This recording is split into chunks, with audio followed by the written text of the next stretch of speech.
ভারতের বৃহত্তম সায়েন্স মিউজিয়ামগুলোর মধ্যে কলকাতার সায়েন্স সিটি হলো অন্যতম। এটি ন্যাশনাল কাউন্সিল অফ সায়েন্স মিউজিয়ামের একটি ইউনিট। গুড আফটারনুন বন্ধুরা, আজকে আমরা চলে এসেছি সায়েন্স সিটিতে। কলকাতার সায়েন্স সিটি যেটা সব থেকে আকর্ষণীয় এবং সায়েন্স পার্ক, কলকাতার যেটা সায়েন্স মিউজিয়াম এবং জাতীয় বিজ্ঞান সংগ্রহালয়, এবং আমরা এক্সপ্লোর করব, তোমাদের সাথে শেয়ার করব। সাথে থেকে তোমরা যে কোনো দিন চলে আসতে পারো এখানে। সকালবেলা 10টা থেকে সন্ধ্যে 7টা অবধি খোলা থাকে। ছোট্ট একটা ছুটি কাটাতে, নিজের প্রিয়জনের সাথে একটু আনন্দ করতে চলে আসতে পারা যায় যে কোনো সময়। স্টে টিউনড, পরে আবার দেখা হচ্ছে। এই সায়েন্স মিউজিয়ামটি কলকাতার বাইপাস সংলগ্ন জেবিএস হলডেন অ্যাভিনিউতে অবস্থিত এবং 1997 সালে ভারত সরকারের দ্বারা এটি উদ্বোধন হয়। বিজ্ঞান ও প্রযুক্তিগত বিষয়কে সাধারণ মানুষের কাছে সহজ ও আকর্ষণীয় করে এখানে তুলে ধরা হয়েছে। এখানে এডুকেশন, ফান, এন্টারটেনমেন্ট সব কিছু পাওয়া যাবে এবং সমস্ত বয়সের মানুষের জন্যই উপযোগী। এটি হলো টেগোর পার্ক, যেখানে গুরুদেবের একটি 3D ছবি আছে।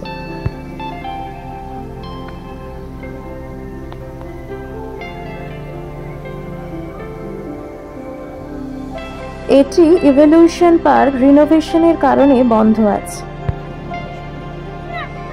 এখানে জেনারেল এন্ট্রি ফি জনপ্রতি 70 টাকা।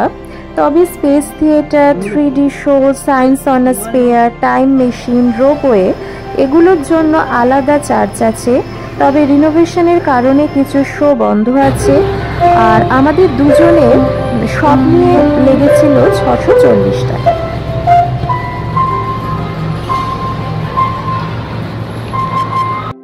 এখানে অন্যতম আকর্ষণের কেন্দ্র হলো ডায়নামোশন, যেখানে ফিজিক্সের ফান্ডামেন্টাল প্রিন্সিপালকে কাজে লাগিয়ে বিভিন্ন প্রদর্শনী আছে লাইট আর সাউন্ডের ওপর। এখানে আকর্ষণের কেন্দ্রগুলোর মধ্যে একটি হলো স্পেস থিয়েটার, যেখানে 3D প্রজেক্টর ম্যাপিং টেকনোলজির মাধ্যমে মহাবিশ্বের অসাধারণ অভিজ্ঞতাকে অডিও এবং ভিডিওগ্রাফির মাধ্যমে প্রেজেন্ট করা হয়েছে। এছাড়া আছে আর্থ এক্সপ্লোরেশন হল। এখানে পৃথিবীর ভৌগোলিক মানচিত্রকে 3D প্রজেক্টর ম্যাপিং টেকনোলজি দিয়ে প্রদর্শন করা হয়েছে। তবে অনেক জায়গায় ভিডিও ক্যামেরা ভিডিওগ্রাফি করা বন্ধ, তাই সেগুলো আমরা দেখাতে পারলাম না। এছাড়া আছে maritime centre, evolution park, time machine.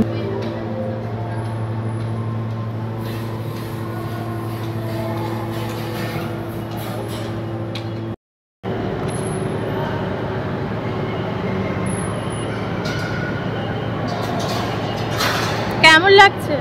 খুব সুন্দর। আজকে অনেকদিন পর নস্টালজিক হয়ে পড়েছি। অনেক কী বলবো, ছোটোবেলাকার দিনগুলো মনে পড়ছে। এখানে এসে দৌড়াদৌড়ি করতাম, হারানো স্মৃতিগুলো মনে পড়ছে। অনেকদিন পর বাচ্চা হয়ে গেলাম। আর এখানে শেখার মতো অনেক কিছু আছে, অনেক ইন্টারেস্টিং জিনিসপত্র হবে তোমরা এলে। তবে হ্যাঁ, মানে খুবই ভালো লাগবে বাচ্চাদের যদি আসে, বা তোমরা যদি কেউ ঘুরতে আসো, বেশ ভালো লাগবে। একটা দিন মনোরমভাবে কাটানোর জন্য খুব ভালো। টাইগার এবং টাইগার কনজারভেশন নিয়ে কিছু প্রদর্শনী গ্যালারি আছে এখানে।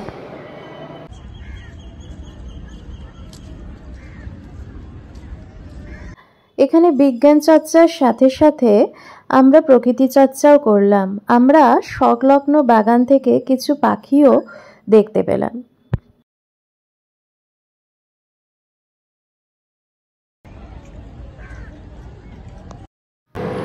এখানে ফ্রেশ ওয়াটার এবং মেরিন অ্যাকোরিয়ামের এক অসাধারণ গ্যালারি আছে, যেখানে প্রচুর কালেকশন এক্সোটিক এবং ইন্ডিজেনাস ফিশের ওপরে, যার মধ্যে দেখা গেল clown fish, angel, catfish, guppy, molly, piranha, koi carp, albino shark, oscar, parrot fish, tetra ইত্যাদি।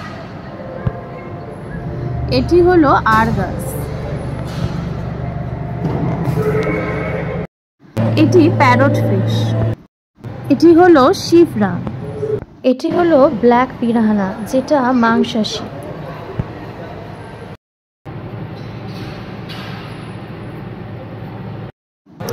এই অ্যাকোরিয়ামে আছে সোয়াং কিং।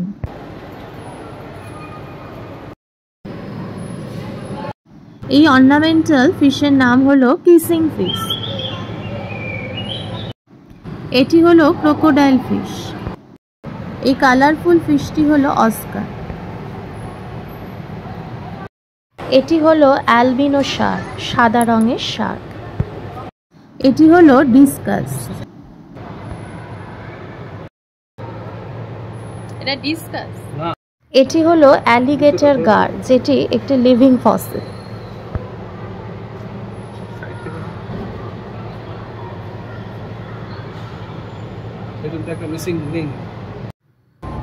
এখানে আছে অ্যাঞ্জেল ফিশ।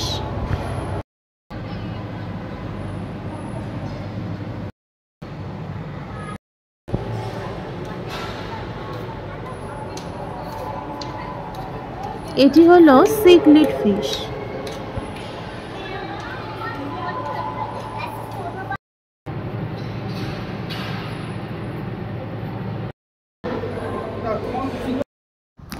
এটি হলো টাইম মেশিন বা মোশন স্টিমুলেটর।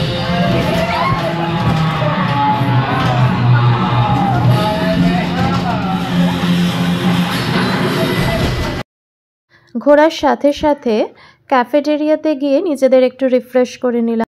এইটুকু গ্যারেন্টি দিতে পারি, বিজ্ঞান প্রেমী তথা সমস্ত বয়স্ক মানুষের জন্য এই জায়গাটি ভালো লাগবে। ভিডিওটি ভালো লাগলে লাইক, শেয়ার ও সাবস্ক্রাইব করার অনুরোধ রইল। ধন্যবাদ।